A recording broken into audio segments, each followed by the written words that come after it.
The two who appeared in court today both pleaded not guilty to the charges.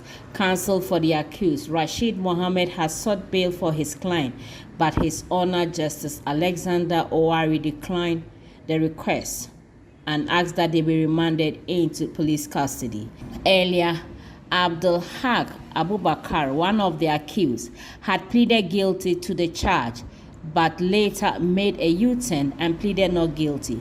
Speaking to the media after court proceedings, Mr. Rashid Mohammed said his client Abdul Haq Abubakar had earlier in court pleaded guilty because he did not fully understand the charges that were preferred against him. Did not insist that he pleads not guilty. I mean, it's his prerogative to enter the plea which he deems fit. If he did not commit the offense, I mean, there's no need for him to plead guilty. I believe the charges were not read out to him fully to his understanding.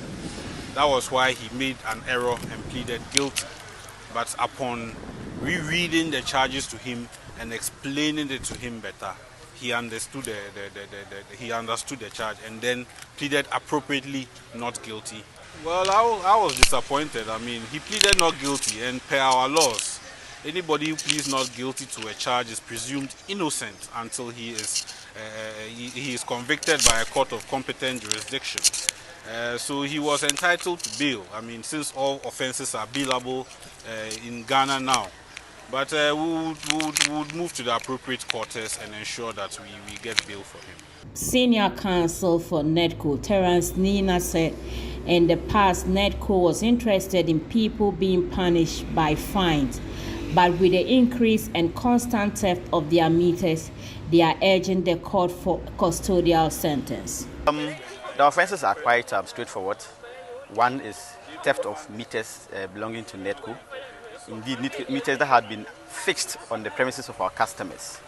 And then sale of that meter to the first accused person who dishonestly received it, knowing it is stolen property. From what my learned friend said, he did not hear the charges read and explained properly to him.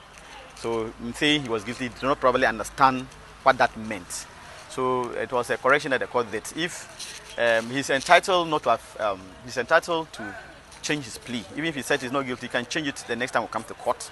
In the same way, he can say he's guilty and then he changes his mind again. So that is open. The doors are not shut on you once you take a stance. So there's nothing wrong with that procedure.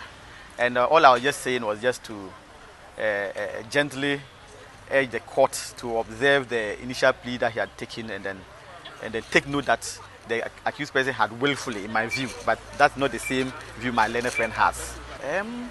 In some times past, we were interested in people being punished by a fine so that they can still go on with their normal business. But the incidence of these power thefts, the theft of meters, are such that we would at any opportunity urge the court for custodial sentence for as long as the laws will permit more.